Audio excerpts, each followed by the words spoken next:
Uh, I'm always nervous, but in a good way.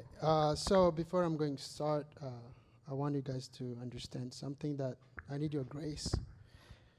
English is not my first language; it's like my fifth or my seventh. So if I make some mistakes, don't mind it. It's part of the story. All right. So Pastor Peter asked me to share my story, and then I said, "Which one?" Right? Because I have so many stories. And then he said, "Oh, the one you went to Hong Kong and stuff." Then I said, "Yeah, that's my favorite actually." So when I'm thinking about walking on water, I'm thinking about how I met Jesus. So when I prayed last night, I was thinking about how can I title my testimony, right? Then I said, when you meet Jesus, you will never be the same. Okay? Or because your life will change forever. So I'm going to give you a little BRI, which is background information requirements, right? If you do like a Bible study. So I'm going to give you a background, right? My name is Joe. I'm from Madagascar, and I am from the jungles or the bushes, or where I'm from, there is no light, there is no clean water, there is nothing. It's just a small village. And by the way, thank you so much for those who prayed for my mom. She was sick. She got it, COVID-19. She contracted COVID-19. But yesterday, she started to walk again. So praise God with that. And thank you as well for praying for my wife. She can see again. Thank you so much. Yeah, so why am I mentioning my mom? Because where I'm from, there is a hospital, but it's not reliable. There is clean water, but it is really far. You have to walk like 1 kilometer or 2 kilometers to get water to drink, right? So this is my background. I like hunting, cave hunting, whatever hunting we're talking about. It's about surviving skills. So when I met Jesus in 2011, that was the first time I was exposed to the world. Like, hey, you can be a missionary. You can go everywhere you want. Then I said, how can I do that? I don't have money. I'm not from like a rich family. They said, no. You just need to believe, okay? You need to receive Jesus as your Savior. And if you obey His calling, He will bring you wherever He wants you to go. Then I said, that is too good to be true. That is too good to be true, because how can I do that? There is no money.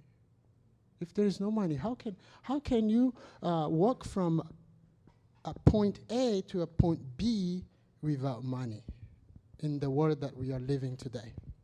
There is no way. So I went to this organization called YWAM. It's a missionary organization. And I was so excited, I received Jesus, and then I was on fire. Like, God, give me a nation. I want to go. And 3 months after that, God gave me a vision. It was a very interesting vision. I was flying over Asia. So I was like landed somewhere in Asia. I asked, give me a country. And he said, China. 2 years later, he reminded me of my vision again. Then he said, it's time to go, and you need to go. Then God, I said, I'm not ready. No, he said, you need to go. Go. That's the point. Go. So, and then I went to talk to my leader, and then I said, hey, I have this crazy idea. And then he said, what is it? I think God is calling me to go to China. And then he said, are you ready? And then I said, yeah, I am ready. And then he said, how? I am ready. And then he said, did you pack everything, like your luggage and stuff?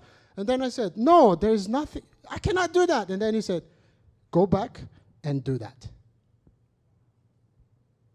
He did not talk about money. I was so surprised. He said, are you ready? Then I said, yes. And then I went back, and then I did what he asked me to do. And then I talked to him a week later. I need to go. God is saying to go. And then he said, just go then. And then I said, how? Are you ready? Yeah, I am ready. Did you do everything? Yes, I am ready. And then he said, you need to go then. Just go.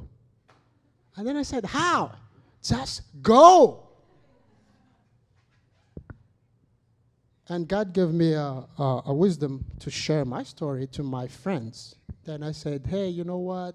God called me, and it's really in my heart, and I need to go to China. And then they said, oh, that's cool. Yeah, you can go. Just go. Trust God. And I made my schedule. My schedule was on Friday, I will go to airport. I will bring everything I have, and I will go. No visa. No money. My leader said go. God said go as well. And then I said, why not? So Friday is like tomorrow.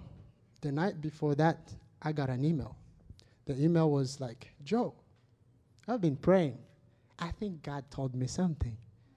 God said you need to go. Then I said, how?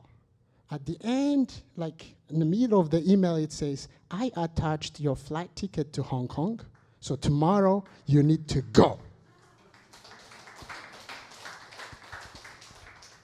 Then I said, yeah, but this is my first time to fly out. I know nothing. I was so scared. I was nervous. So then the next day, 2 p.m., I went to the airport. I flew to Hong Kong. I landed in Hong Kong. Everything was strange. I said, I am lost. What is this? I used to see forests. I used to see, like birds or whatever, but this one is different.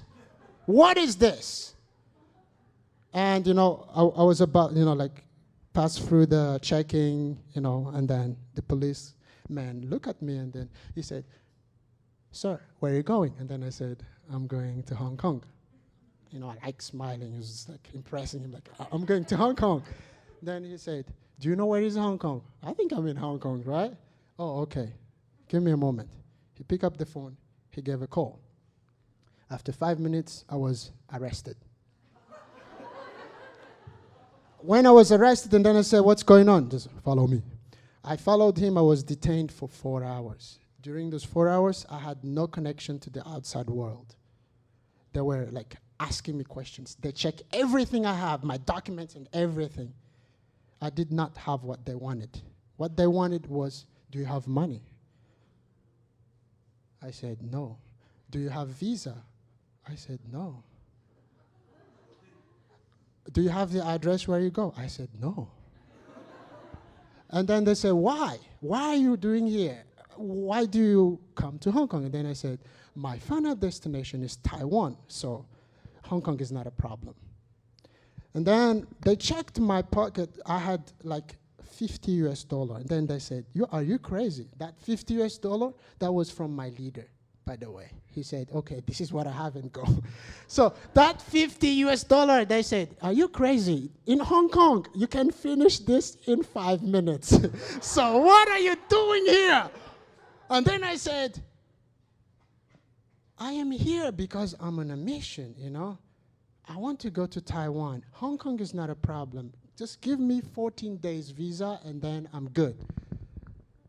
Because I can go to Hong Kong for 14 days for free, right? And then they said, hey, after 10 minutes, the flight go back to Madagascar, so you need to go home. Then I said, who are you saying that to me? I'm not going home. Then they say, oh, we don't know, because you don't have everything. So after 10 minutes, you have to go. I prayed. I said, God, you asked me to go. I am right here. I am lost, but this is what's going to happen now? And then God said, you need to go. You need to go. So finally, I managed to convince the police. I said, you know what, my father works for the government. He knows this. He taught me what is the law. If you send me home, that means you break the law because you cannot see everything I have. You don't let me to open my email. In my email, you can see everything. Finally, they give me access to Wi-Fi. So I checked my email. When I checked my email, my heart was broken. That was the time I said, God, I cannot go. Because the people or the organization was supposed to host me in Hong Kong. They said, Joe, you don't have the money, so please don't come. So they sent the email when I was on the plane. So when I saw it, and then I said, God, what am I going to do? So there was a thought, like, bling, if you watch, like movies, like, bling. It says, go back to the first email. I went back to the first email, and then I showed it to the police, and then they said, okay, go sit down. After 15 minutes, welcome to Hong Kong. Well, that's not the end of the story. I hope I'm 10 minutes long, but after that, I was so excited because welcome to Hong Kong. But when I was outside, and then I said, why did I do this? What is this? I don't know where to go because I lost the address. I did not have it. It was not in the email, actually. It just said like Harbor City something. And then I saw, if you go to Hong Kong, there are two taxis. I think it was like yellow or red and green. Then I said, green is a green light. Let's just jump in a green one. So, and then I went, like after 1 hour and a half, I just realized this weird feeling that I was lost. Where am I? And then I talked to the driver. He could not speak English. He was speaking Cantonese. And then I said, like, what's going on? I grabbed his phone. I called one of my friends in Hong Kong. And then she said, what are you doing in Hong Kong, Joe? Oh, because God said so. You cannot do that here. What are you doing? Then I said, God said so. But my friend is a Christian. She's a missionary too. But what she said, and then I said, man, I'm lost. The taxi driver took my $50. He threw me somewhere in Hong Kong. I cried. I walked everywhere. I asked for help. Can you speak English? We don't speak English. They speak English. We don't speak English. A young boy, he said, you can make a public call phone. He gave me $1 Hong Kong. I was like, $1 Hong Kong. What can I do with this? God says, use your faith. No, I can't. I was broken. I cried. I sat down, and then this was my prayer.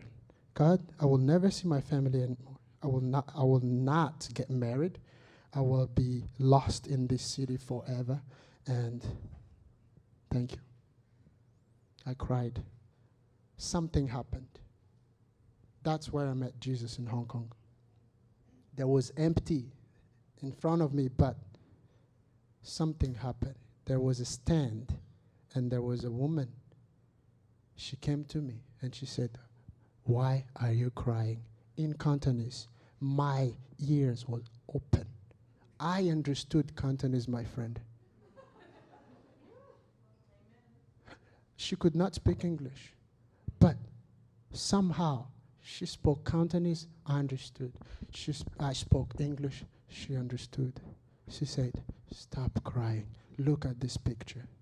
So the picture was the picture of the lambs, Do you remember the story in the Bible? It says, what do you think if a man has 100 sheep and one of them has gone astray? Does he not leave the 99 on the mountains and go search for the one? Actually, my friend who sent the email, who gave me my flight ticket, he said this, attached on the email, Joe, you will be lost in Hong Kong. You will be lost. Hong Kong is a crazy city, but remember the parable of Jesus. Jesus will meet you and find you in Hong Kong. So once I saw that picture, I stopped crying. Then I said, Jesus is here. And that woman helped me to go to the place where I wanted to go. And then at that place, they refused me, and then they kicked me out again. And I met an Indian guy at the metro station, and he said, where are you going? I said, do you know me? Where are you going? I'm going to pay for your train. Go. So finally, someone talked to the place where I wanted to go, and they said, I'm interested in this guy. He is crazy. He has nothing, but he came to Hong Kong. Hong Kong is a very expensive country. It's expensive. He cannot do anything, but welcome to my house. I met him. He said, Joe, welcome home. Everything in my house is yours, and I am going to help you to get to Taiwan. So this is how I met Jesus in Taiwan, in Hong Kong. So when you meet Jesus, remember, Jesus will change your life forever. Thank you so much.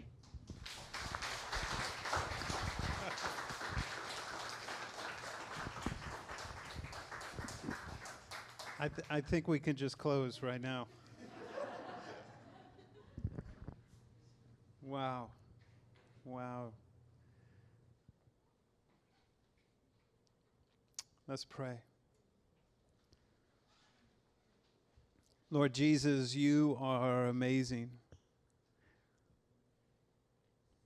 You are incredible. And I pray that you would speak to us now and help us to trust you. Amen. Amen. I want to add a testimony to Joe's. It's not mine, but it's a man named Winfred Wentland. He was a truck driver for Reinhard Bonnke. And Reinhard Bonnke is a German evangelist who worked primarily in Africa, and he started an organization called Christ for All Nations. And over the last 30 or 40 years or so, they have seen, I just checked their website today, over 80 million people make decisions for Christ. And so they go to these mass meetings where they'll go into a city for 5 nights, and hundreds of thousands of people will come, and people will come to Christ. And he has a truck driver. This truck driver would transport the sound and the light and the visual equipment through Africa, through these African roads. And it's not always the safest place to drive a truck. And if you remember the Civil War in Sierra Leone in the 90s, 11 years, 50,000 people dead, people getting their hands cut off and their feet cut off. And the crusade director for CFAN, Christ for All Nations, decided they needed to have a meeting there. With all this evil, with all this darkness, they needed to represent the gospel in Freetown. And so Winfred drove the trucks into Freetown, and they had a campaign. There were 450,000 people who attended over 5 nights. 140,000 made decisions for Christ. Then they had their next crusade was in Liberia. At this time, Liberia had just ended their civil war 2 years prior. And between Freetown and Liberia, Monrovia was area controlled by rebels. They hoped to make it through 3 days of rebel territory with a government military escort. Reinhard Bonnke said to Winfred, I can't make you go. I can't authorize you to go. And his truck driver just said, don't say yes and don't say no. I'm going. He went to his crew and he told his crew, you know, man, you can fly to Nigeria, but I need to go do this. The next day he got in his truck and his crew members stood in front of the truck and they wouldn't let him leave. And he got out and he said, I need to go. I need to do this. And his right-hand man said to him, boss, if you die, we all die. We all go with you. See, nobody traveled from Freetown to Monrovia at that time. You were going to die. As they pulled out of Freetown, one of the men in the crew counted 75 severed heads along the road. At one place, they saw a family whose heads had been cut off and placed on a dining table next to the road. This was a place where evil was unrestrained, and here they were driving through it for a crusade meeting. And you say, well, why couldn't they just postpone the meeting? Why would they go through with this? Why risk their life for this? In fact, the first night they camped out alongside of the road, and Winfred always slept on top of the truck. And the next morning he woke up and his crew members were saying, that was the worst night ever. And he looked at them puzzled and he said, you know, fellas, that was the best night of sleep for me. I slept like a baby. And they looked at him like he was crazy and they said, didn't you hear the firefight? He said, what are you talking about? That night, there was a skirmish between the rebels and the military used his truck for cover. And so there were AK-47 shells all around the truck. And he had slept through it. Everybody else hid under the Land Rovers. This was the road they were on. This is what they were doing for Christ. And they got to the military where they were hoping for an escort. And they said, "Where did you come from?" And they said, "We just came through Waterloo." And they said, Are you serious?" And they said, "Yeah, we just came through." And they said, "Yesterday, all of our soldiers were killed in Waterloo. We're leaving this country. You can come with us." And I believe they were going to Guinea. "You can come with us to Guinea, but we can't give you an escort through this territory. It's child soldiers. They're too unpredictable," because the rebels would use the children to man the roadblocks, and the children were on drugs, and it wasn't safe to go. And they had this point where they could choose to leave safely with the military or press on through this road to try to get to Monrovia for a gospel meeting. And Winfred said he was reminded of when Jesus said, "If you try to save your life, you will lose it. But if you lose your life for my sake, you will preserve it." And he knew he needed to go. And once again, he said to his men, "You don't have to come. I can't make you come. You can go with the military, but I'm going."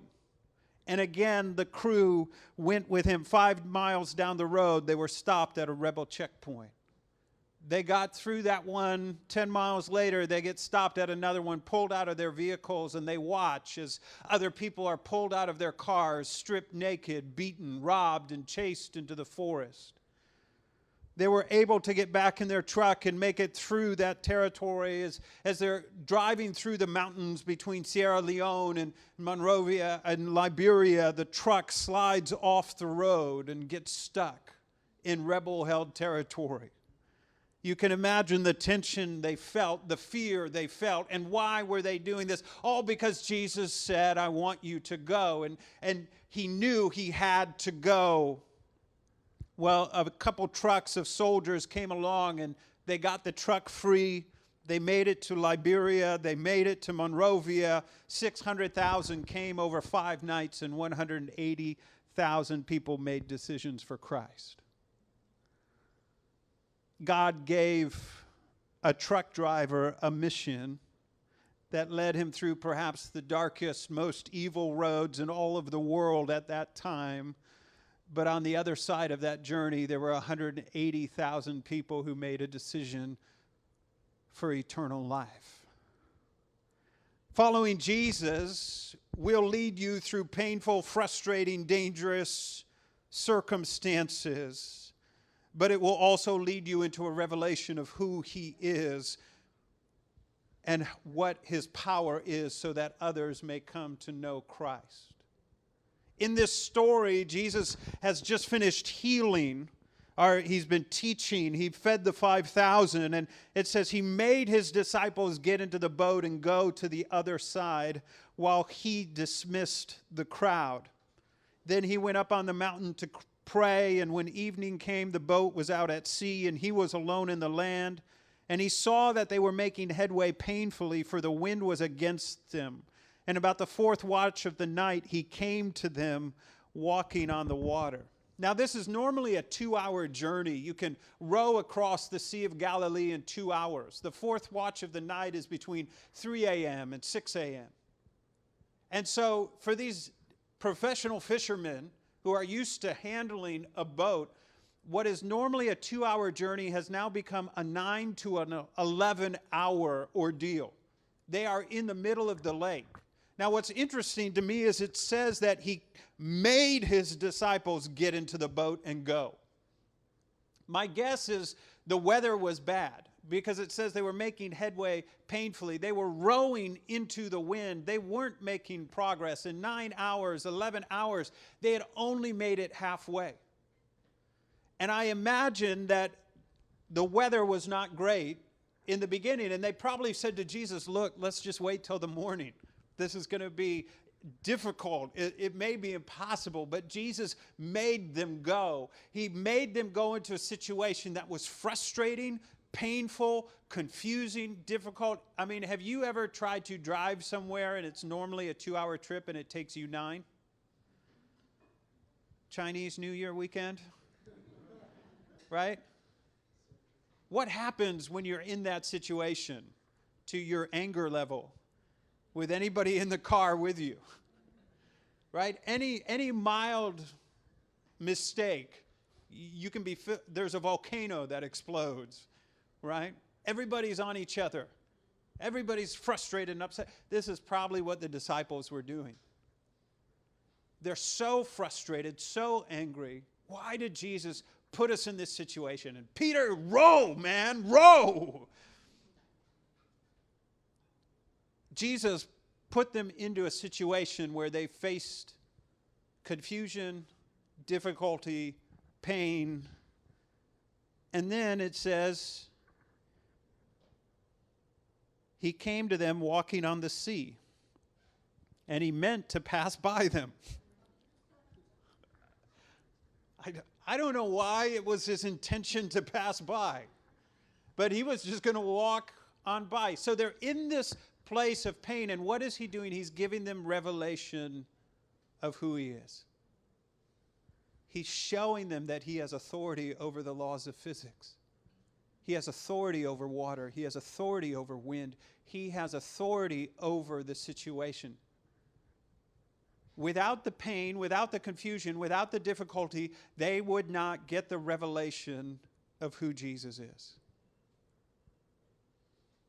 Joe flew into a city without any money, without knowing where he was going to go, being detained by the airport police.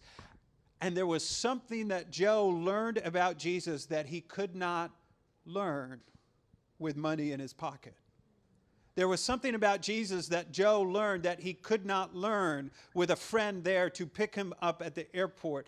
There was something about Jesus that Joe learned that he could not learn unless he was in the midst of confusion and midst of pain, in the tears that he was crying. And Jesus made himself so real to Joe in that moment. And you could ask Joe, Joe, would you take that back? If you could have that trip again, would you want everything to go smoothly? You were terrified. The second time. But I imagine that, Joe, you would never trade that. Joe, you know, with Winfred and his crew, would they ever trade what they went through? I don't think so, because they saw Jesus. They saw that no matter where they went, even on the most evil road in the world, the most dangerous road in the world, if God says go, you can go. You see, there's something so valuable about knowing the presence and the power of God when he commands you to do something, because there's a level that you can live at. There's a way that you can live when you understand that. Without that experience, you cannot.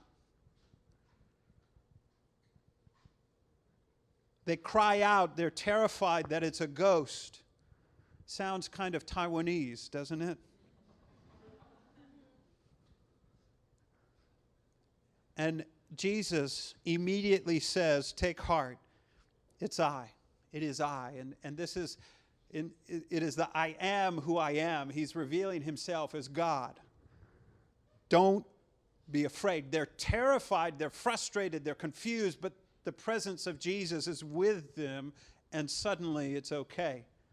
Now, Mark doesn't tell the story, but in Matthew we know that Peter says, Lord, if it's you, command me to come to you on the water. Come, he said. Then Peter got down out of the boat, walked on the water, and came toward Jesus. So Peter's response is, if my rabbi can do this, then I can do it. Because discipleship was learning to be like your rabbi, to do whatever he could do. So Jesus, when he's training his disciples, the whole point was that they would be like him. And so Peter is ready. He's saying, okay, if this is you, then I can do this too. And he steps out, but then it says when he saw the wind, he was afraid and he began to sink, and he cried out, Lord, save me. Immediately Jesus reached out his hand, caught him. You have little faith, he said. Why did you doubt? Jesus wanted Peter on the water with him. In calm seas, he never would have done that. if the wind was at their back, if circumstances were great, if there was no confusion, if there was no difficulty, if there was no pain, they would have just rowed across the lake. But the circumstances provide the opportunity for revelation to know who Jesus is. John is the only one who puts this detail in. Mark says that as soon as Jesus got in the boat, the wind ceased. But what the Gospel of John tells us is that immediately the boat was at the land to which they were going. So they had worked 11 hours to get halfway. They're fighting. Jesus gets in the boat, and immediately they're on land. What is Jesus revealing? He's revealing that he has authority over time and space. That they can put in all their effort, the best they have, and in a moment, Jesus can bring them to where they're going. In a moment, Jesus can provide someone at an MRT station to give you a place to rest. In a moment, Jesus can do it. See, they're learning this because soon Jesus is going to be gone, and they're going to have this task to bring the gospel to all the nations, and there are going to be storms. But the storm is not going to be physical. It's going to be Rome is angry. It's going to be a riot in Ephesus. It's going to be people who want to kill them. And at that point, if they had the wind at their back their entire time with Jesus, they would not be prepared. But Jesus has been revealing himself in the pain and the confusion and the resistance so that they can understand who he is. When they crossed to the other side, they landed at Gennesaret and anchored. As soon as they got out of the boat, everybody saw them, and they began running throughout the whole region, carrying the sick on mats to wherever they heard he was. And wherever he went into villages, towns, or countryside, they placed the sick in the marketplace, and they begged him to let them touch even the edge of his cloak. And all who touched it were healed. You see, the disciples were probably suggested to Jesus, let's wait until morning. Let's wait until the weather changes. Let's wait until this becomes an easy trip. But what if there was someone that Jesus healed that would have died before he got across the lake? You see, because on the other side of the resistance, on the other side of the pain and the confusion, there was this revival where everybody was being brought to Jesus. And it may be that there wasn't time to waste. There wasn't time to wait. They needed to go. CFAN, Christ for All Nations, could have said, you know what, let's just wait till the time is right. Let's wait till the road is held by the government. Let's wait until it's safe. But maybe one of those 180,000 people who came to Christ would have gone into eternity without Christ had that crew not been willing to drive that road. Had that crew not been willing to trust that Jesus would keep them safe through the valley of the shadow of death. You see, there are things that Jesus wants to teach us that he can only teach us when there's resistance, confusion, and pain. There are things that he cannot teach us when the wind is at our backs, when circumstances go our way. But it's in the difficulty, it's in the painful headway that there's revelation about who he is. And it may be that there's revival on the other side. Imagine if Joe would have just said, I can't go to Hong Kong. I can't go to Taiwan. I have no money. This is impossible for someone like me from my background to go. But Joe went as far as he could. He packed his bags. He got ready. He was being led by God. And the money came in, and he didn't have money. And people said, you can't do that. You can't. Yes, you can do whatever Jesus tells you to do. Jesus can walk on water. So often I think we want to wait for the winds to change and the circumstances to carry us through before we're willing to obey. But sometimes it can't wait. Sometimes it needs to be now. Sometimes we have to go without the promise of safety. It's just the promise of the presence of God. that surely I am with you even to the end of the age. Surely I am with you, Joe, even in Hong Kong. Surely I am with you even on the road from Freetown to Monrovia. Surely I am with you in Taipei. Sometimes it can't wait.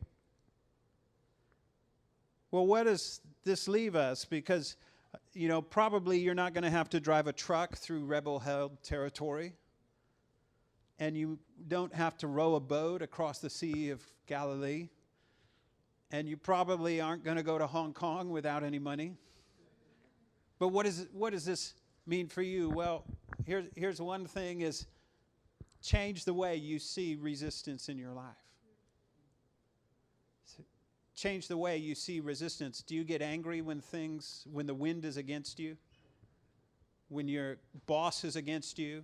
When the markets are against you? When the weather is against you? When your mother-in-law is against you? Do you get angry? Do you get frustrated? Do you have the expectation that my life is supposed to be easy? Jesus is supposed to help me get through this easily with comfort. We can have this expectation that if I do what Jesus wants me to do, then the sea is going to part. No, they obeyed Jesus, and Jesus turned a 2-hour trip into a 9-hour trip for them. But resistance was not the enemy. Difficulty was not the enemy. It was the opportunity for revelation. And so maybe the situation you're in that is painful and confusing and difficult is actually exactly where Jesus has led you because he wants to show you who he is. If you want comfort and ease with the wind at your back, then following Jesus is not the way for you. But if you want to know Jesus, if you want to know God, following Jesus is the only way. And sometimes he leads us into pain and resistance and difficulty because it's the only way he can show us who he is. And so you need to change your expectation about difficulty. You need to change your expectation about life. You need to change your view of resistance and understand that in the difficulty, there is an opportunity for God to show me who he is. There were things that Joe learned about Jesus in Hong Kong that he would not learn about Jesus at home in Madagascar. There are things that you can learn about Jesus in your present circumstances that you cannot learn about him when things are easy.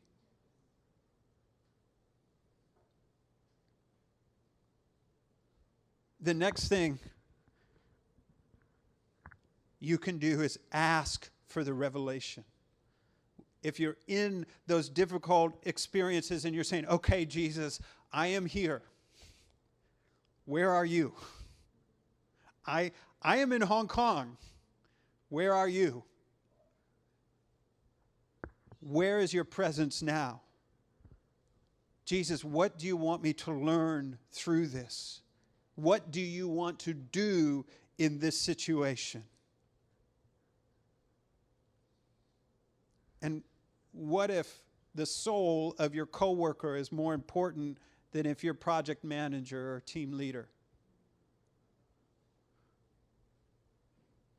What if there are people that Jesus wants to reach and the only way to reach them is if you lose money on an investment? Because the way you respond when you lose your money is going to be totally different for your partner than if you would have made a lot of money. And maybe he'll say, how in the world can you not be furious about this? How in the world can you not be enraged about this? You say, well, money's not my thing.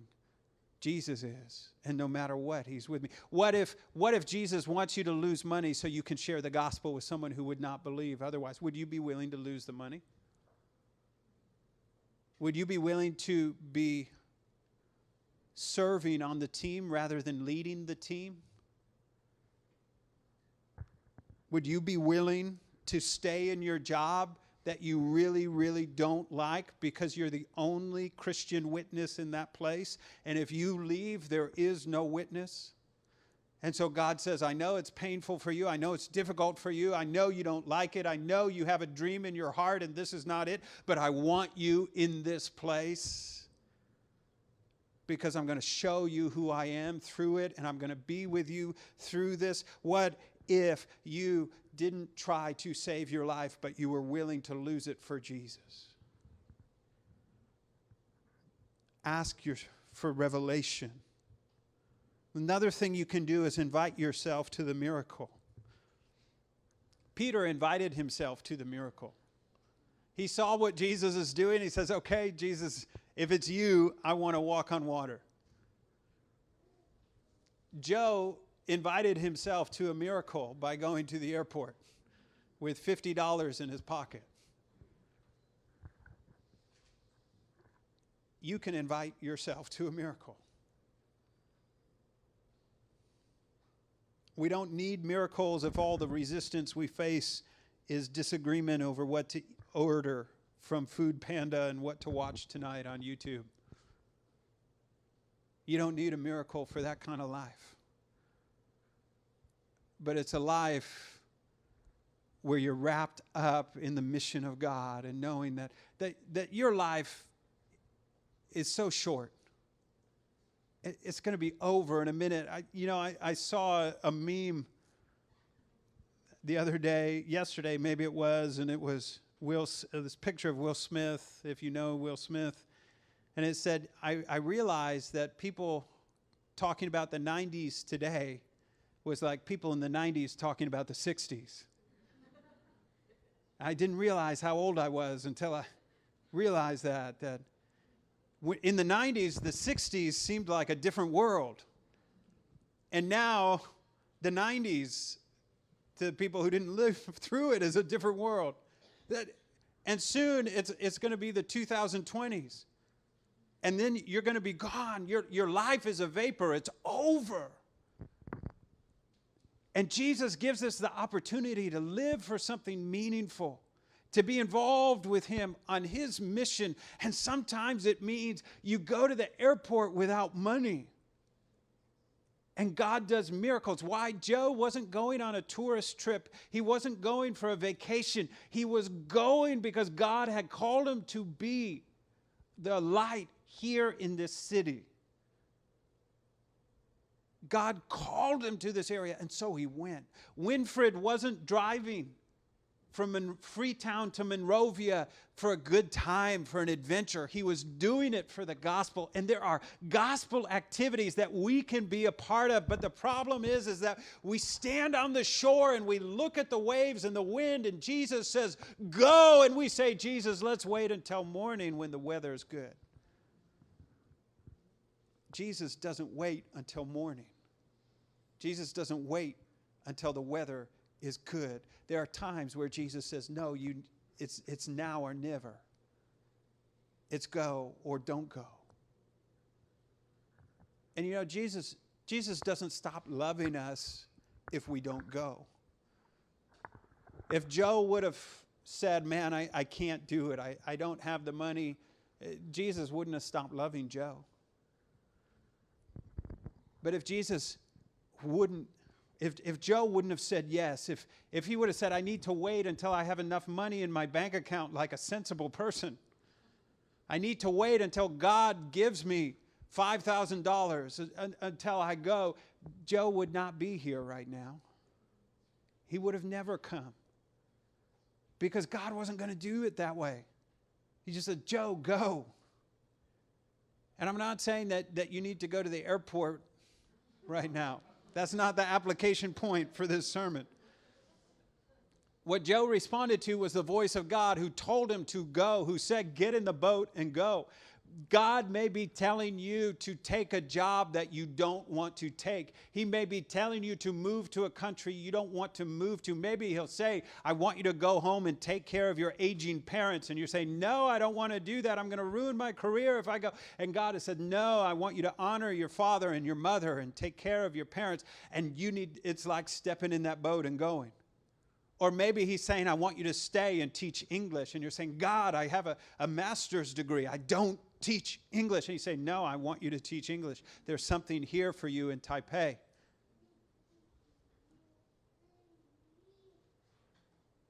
there are miracles that God has ready for us to participate in if we are willing to go head on into the wind.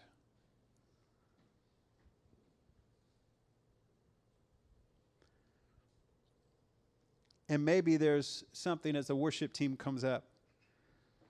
Maybe there's something that God has been speaking to you about, and he has been telling you to get in the boat and go, and you've been saying, no, the time isn't right. Jesus, the time is not right.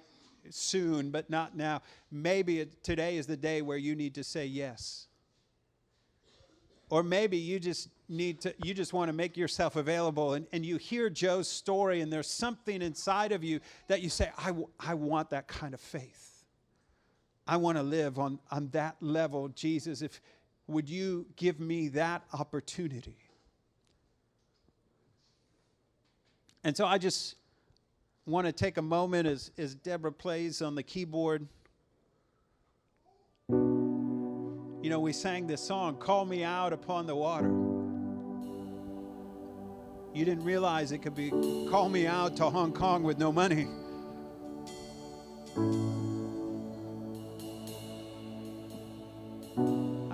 I was praying yesterday, just saying, God, what do you want to do in the service? What do you want to do? What do you want to say to people in the service? What's your plan? And the one thing I felt like he was saying to do was to give people an opportunity to physically come up if they felt like God was, that one, you wanted to be available for God to use you in that way, that you would say, God, if you want to send me somewhere, if you want me to do something where there's resistance, I'm available. Or if God's been telling you to do something and you've been resisting because the conditions aren't right, and you're ready to say, God, I'm ready, I'm willing, that you would just have this opportunity to come forward and to stand, and we'll pray for you. And you know, it's not that there's something magical about coming forward, but sometimes God uses a public act of coming forward, that there's something that happens. And sometimes it's when you get prayed for in the moment that something happens. And so as we all stand together, I'm going to get everybody, let's all stand together. We're going to sing a bit of the song Oceans. And before we do that, I'm going to give you some time to pray. But as we're praying, as we're singing, if you feel God is calling you into something, and maybe you don't even know what it is, but you just know, God, you're calling me. I don't know what it is yet, but I'm available. I'm ready. I'm here, and you want to, then you can come forward.